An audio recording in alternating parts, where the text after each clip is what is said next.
Am I guilty for leaving photographic evidence of my husband cheating somewhere his parents should not have looked? I'm 30 years old and I kicked my husband, 28, out of my house. It was my house prior to us getting married, and it remains my house now. I knew when I married him that he was bisexual. I was okay with it as long as he understood that we were monogamous. I said that I would never agree to an open relationship, and if that was what he wanted, he needed to be with someone else. He agreed and said that I was the person he wanted to be with, and that I was more than enough to satisfy him. He lied. I found out he was having an affair with a man. I went through his iPad and took all the pictures for myself. Graphic. In a Robert Mapplethorpe kind of way. When I confronted him, he became physically aggressive. I was scared.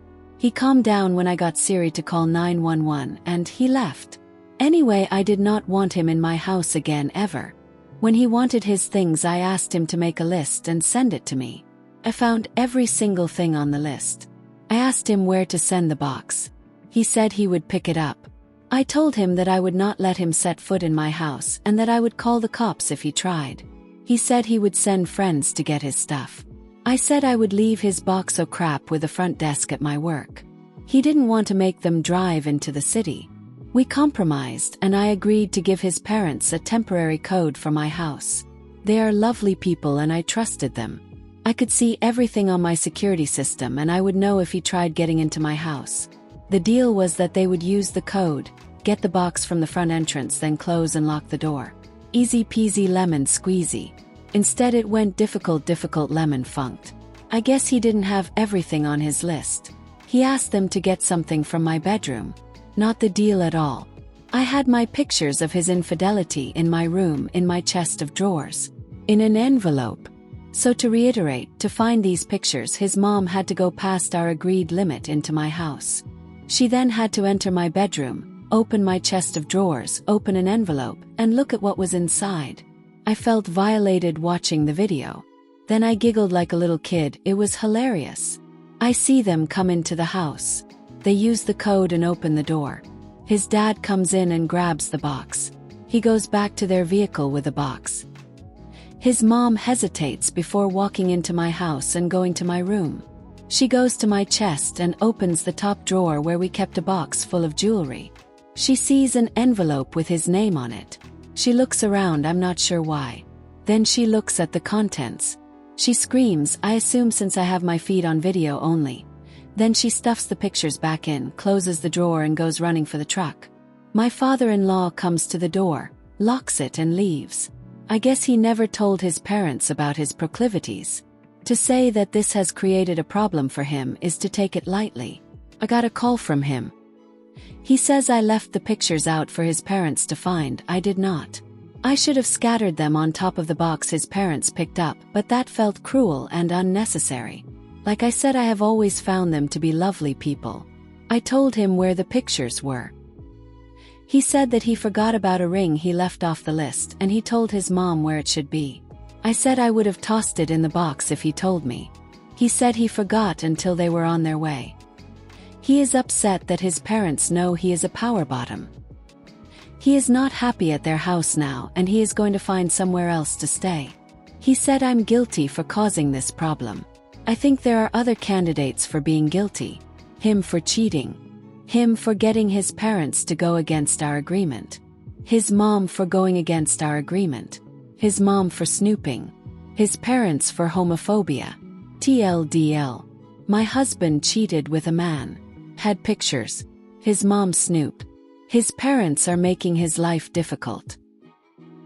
Let's listen to some comments from the community and answers from the author before the end of the video. Not guilty.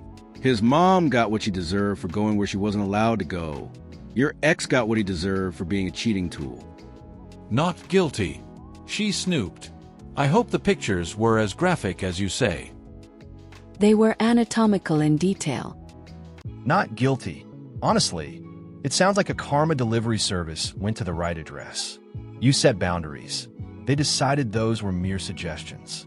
No one to blame but their own curiosity. And as for your ex, cheating comes with its own set of unwelcome surprises. Stay strong and keep those privacy lines clear. Not guilty. Story time. My ex was mentally unstable. His whole family is pretty screwed up, to be honest. He died about 10 years back. Our son was barely 18 at the time, so I helped him as next of kin executor. We had his dad's mail forwarded to here so we could notify bill collectors and such. We got mail for like 3 days and it stopped. We called the post office and are told my outlaw, ex-mother-in-law, had the mail forwarded to her. We have it re-forwarded because my boy is the court-appointed executor, and she knows it. 3 days later, mail stops. Meanwhile, we're gathering all the info we can on my ex's life. He only saw our son 1 to 2 times a year and never called. We are able to find his email addresses and figure out the passwords. That's where I see his eBay purchase history and see old incel dickwad went and bought himself a flashlight. And it hasn't been delivered yet. And it's going to his last known address before being forwarded to, you guessed it, his mom. Next time we forwarded the mail, she didn't have it forwarded back. Sometimes karma works. Take the win. That's fantastic. I laughed when I read flashlight. Not guilty, but consult your divorce lawyer as to what should be done with the photos so you don't run afoul of any revenge corn laws inadvertently. They are shredded now. My lawyer has digital copies of everything. I hope you guys enjoyed that first story. Let's now listen to a second story with a jealous boyfriend. Wait till you see who he's jealous of. My boyfriend stole my necklace and gifted it to his sister. Serious advice needed because I am lost. I have been with my boyfriend, I'll call him Adam, for almost a year now. I met him through my master's degree in the UK. When I was a sophomore in college, I had a long-term boyfriend, who I'll call Kyle, who took his own life. We were together for 3 years, and I would never wish the pain of losing someone like that on my worst enemy.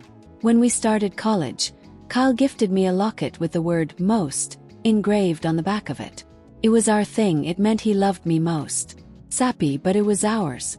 Since his passing, this has been my most valuable possession, and I do not go anywhere without it. It is my last piece of Kyle.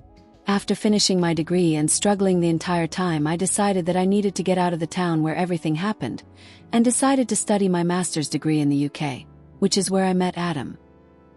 He is the first person I have allowed myself to love since losing Kyle. And I really have loved our relationship up until this. If it is true, I will never be able to forgive him. Adam has always been insecure of Kyle, asking hypothetical questions like if Kyle was still alive would I be with him, and what I prefer about him over Kyle, etc., etc. I usually dodge the questions and never give him an answer, as I don't condone these types of questions and don't want to feed into it. We have also had to have several conversations regarding Adam talking badly about Kyle. He also dislikes if I post about Kyle on his birthday or death anniversary or have hard days. He sees this as that I don't love him and am still hung up on Kyle. No matter how many years that pass and how much I love Adam, Kyle was my first and his life was cut short. He was also my best friend. I will mourn his life forever, even if I have moved on romantically. He knows how much this necklace from Kyle means to me, and how devastated I've been the last 2 weeks frantically searching our apartment for it. I took a shower one day and set the necklace in the same place I always do. When I came out of the shower, it was gone, and Adam swears he has no idea where it is and it must have fallen somewhere and got lost. I have been beside myself, spent nights in tears over losing this. Adam has a sister who we will call Jane. Jane recently celebrated her 21st birthday. I am in her Snapchat private story where she posted the beautiful locket that her big brother got her for her special day. It was the same locket. I know it because it has the same engraving on the back. I don't know how Adam explained that one, but he must have somehow. Me and Jane are not particularly close, and this isn't something I feel I can just confront her about casually. I also feel silly bringing it up to Adam in case it isn't the same locket and I am just going insane and looking for excuses because I was careless and lost it. I don't see where else Adam would have got this locket, as it was made for me by a small business back in the States. She was local to Kyle and I, and her work has always been my favorite. Advice on how to ask Adam about this. I know if I do he'll deny it either way. And this locket means the world to me. I need it back, thanks. Let's listen to some comments from the community and answers from the author before I read the update. You should reach out to Adam's sister and explain about the locket situation and break up with Adam. I don't intend to stay with my boyfriend. I just need to figure out a way to make sure I get the necklace back. You need to end the relationship and move your things out. The relationship will definitely be done. It is just tricky, we share an apartment. His name is on the lease as he is from the UK and I'm American. Working out the best way around it so I don't become homeless and trying to scrape together enough for a trip home for a while. Can I ask, what are your thoughts on his red flag behaviors being jealous of a person who died prematurely? It seems like it didn't occur to you that those are massive red flags before the necklace theft. I have noticed there are red flags. I guess I have just excused them as Adam is the first person I found myself having those feelings for again. Also, we share an apartment. He is the name on the lease because he is from the UK and I'm from the States. I'm also a student, trying to scrape together enough money to go back home for a while. I know it's a stupid reason to stay in a disrespectful relationship, but this is a foreign country and I'm mostly alone here. If he denies it, tell him to produce the receipt or bank statement from the purchase. If he claims he paid cash, ask him what jewelry store or site he bought it from. Reach out to them to see if they've ever sold something like that. Then when he can't prove he bought it, send photos of yourself wearing the locket to his sister and let her know that Adam stole it from you. If she knows about your late boyfriend, you can let her know it's the last piece you have of him and you need it back. Hopefully she is a good person and returns it. He's competing with your late partner. Once you get your locket back, leave. Update 21 days later. Thanks everyone for all the advice. It's been almost 3 weeks since I posted and I didn't plan to update, but I've seen a few comments asking for one. A day or two after the initial post, I confronted Adam about the locket. He claimed did not know what I was talking about, and he couldn't believe I could be as cold as to accuse him of this. When asked for receipts or any proof that the locket was not the same as mine, he couldn't produce any and got angry and stormed out of our apartment. He came back that night, tried to gaslight me into believe I was the one who created a problem out of nothing, and even that the necklace he got his sister had no engraving whatsoever. Unlucky for him, I had contacted his mom while he was away, stated that I had misplaced my locket and was wondering if it had accidentally taken home by Adam when he was visiting. She got back to me pretty quickly saying that she had found my necklace on her daughter Jane's present pile stacked away in a corner. She said that she would return the necklace to me as soon as possible, and that herself or Jane must have mistaken it for one of her presents and put it back in the pile. She promised me that she would keep a hold of it in her room until she got the chance to return it. Immediately after I had confirmation that Adam's mom had the locket, I booked the cheapest flight home I could find and asked his mom for a lift to the airport. That way she could return the necklace. She agreed, and after that I sat planning exactly how I would tell Adam that we were breaking up. I didn't need him to admit to stealing the necklace. The fact that I had enough doubt in my mind that I knew he had taken it was enough for me to know that this relationship was going nowhere. I just wanted my necklace back. I stayed with Adam until my flight, which was about a week ago. I let him and his mom drive me to the airport. I left a note breaking up with him, telling him that my friends would be by to pick up my stuff and move it between their flats. I took a leave of absence from uni until I work out where I am going to stay when I get back to the UK, and have contacted my landlord about taking my name off the lease. When Adam's mom gave me back my necklace, his face was priceless. He looked like a deer in the headlights. He was so angry, but he couldn't show it in front of his mom. His sister Jane hasn't once questioned the missing necklace, and it's been around 2 weeks now. I doubt she will ever notice. She is rather spoiled. I am glad to update that I am safe. I am back home with my necklace from Kyle. I am just home from visiting his grave, telling him this entire story and laughing about it. It reminded me that I should update and probably hold higher standards in men for myself. Thanks for your love and support. Let's listen to some comments from the community before the end of the video. Wow. What a roller coaster. It sounds like you handled that situation with some serious finesse. Confronting him, getting the necklace back, and breaking free, all while keeping your dignity intact? That's impressive. I can just picture Adam's face when his mom handed back your necklace. Talk about a plot twist. It's like he thought he was playing chess, but you were playing 4D checkers. I'm so glad you're back home, and it's awesome that you took the time to visit Kyle's grave and share a laugh about it. Here's to higher standards and better men in your future. There's no justification for stealing from a partner. That was just an evil, petty thing to do. I'm glad you got away from that ghoul. I'm so amused by that. My brother got me this lovely necklace for it to be found in the corner present pile. Considering you wore it every day, the mom probably already suspected what had happened to have found it that quickly. Everything from the private Snapchat to the quick find seems rather suspiciously well coordinated.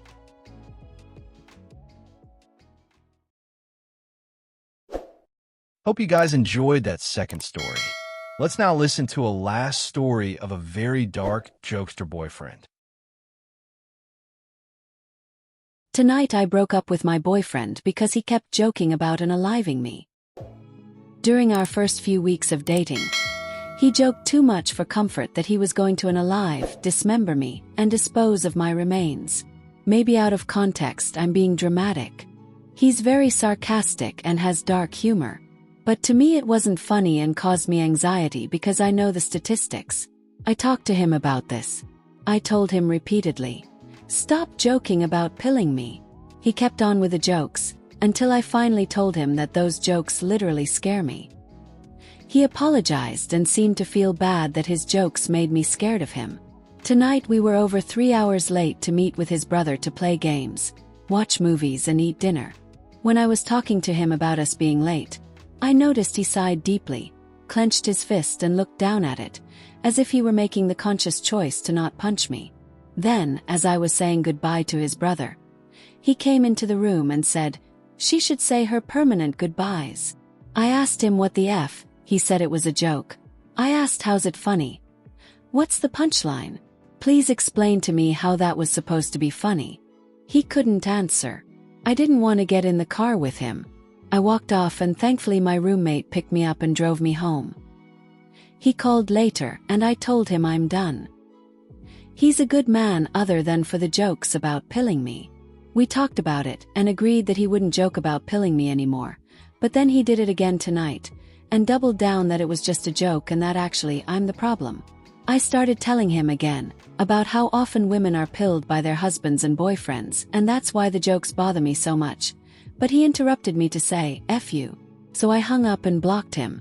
All of this really sucks because my roommates say I should just talk it out with him, and give him another chance because they can tell I really like him and he really likes me. But I already did that. I thought we were past the homicide jokes.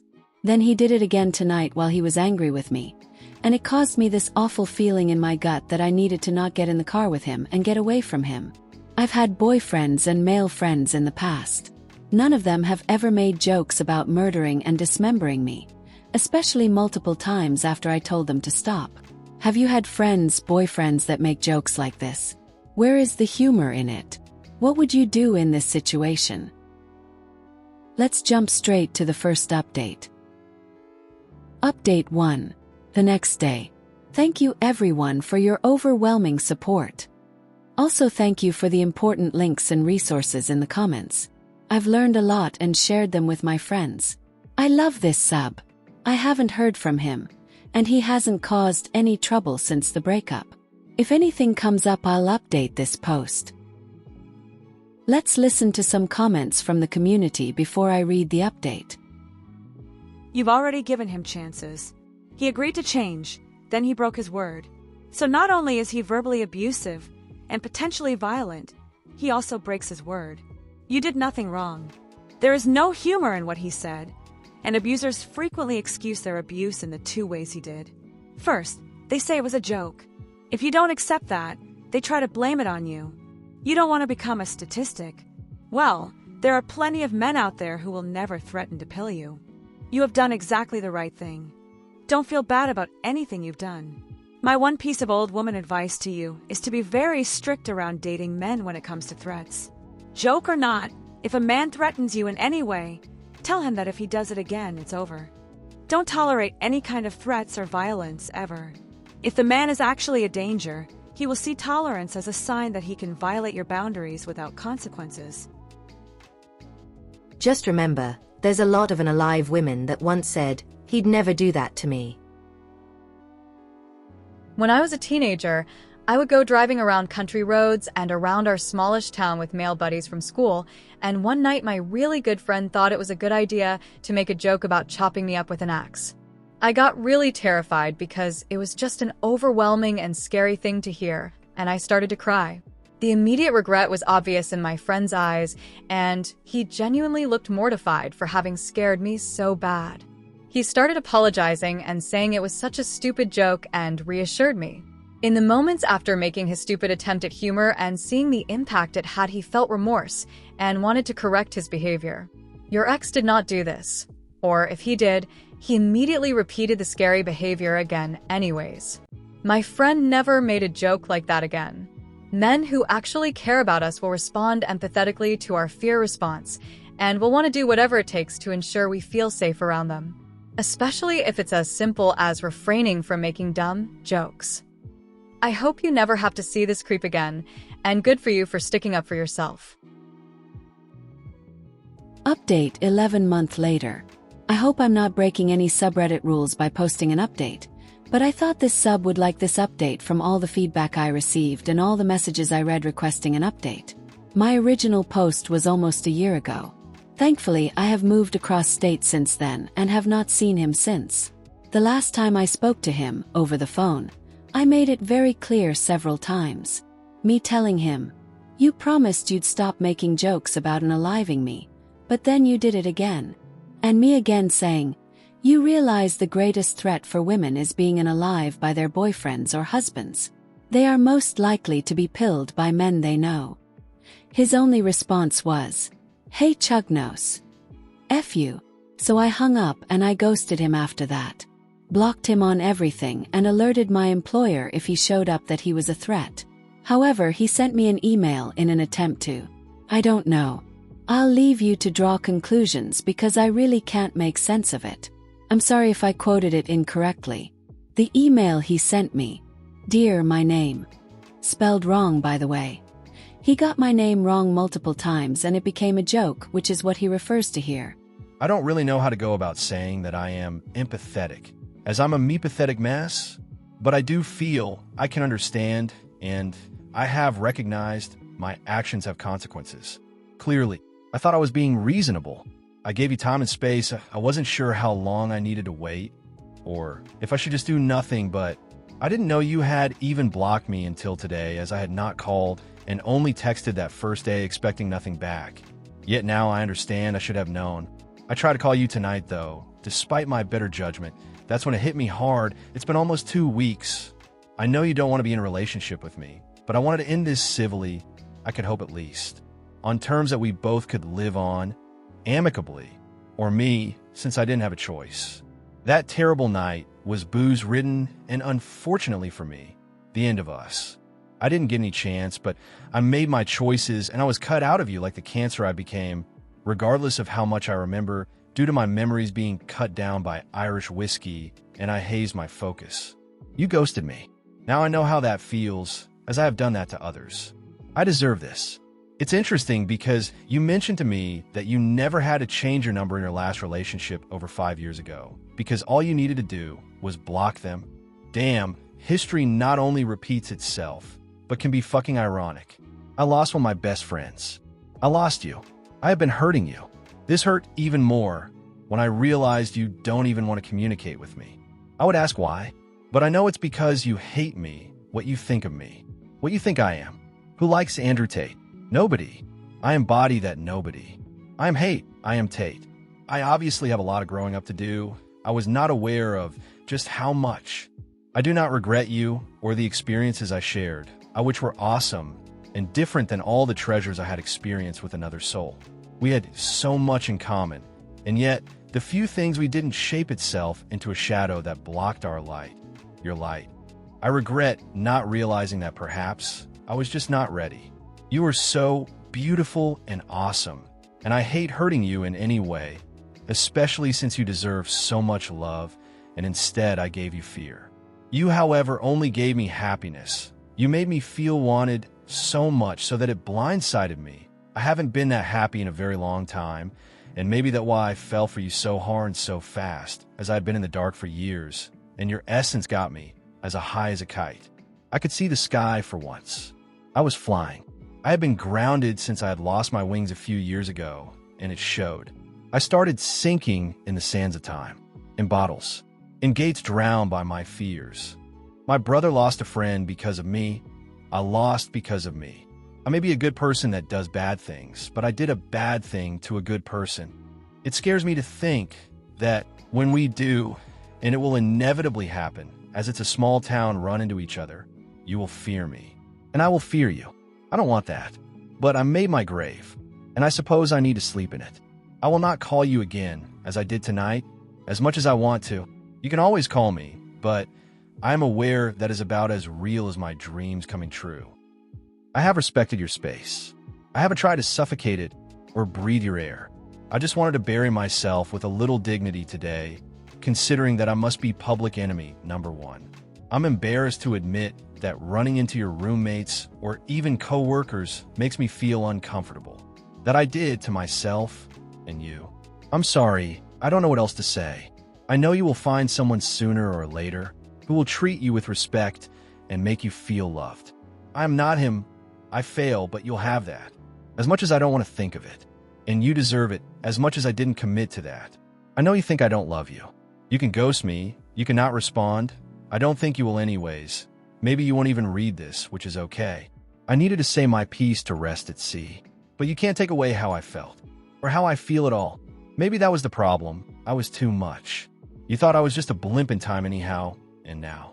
That blimp can finally sink in time. Edit. Thank you for all the support. I love this forum. No way he will ever hear from me or see me again.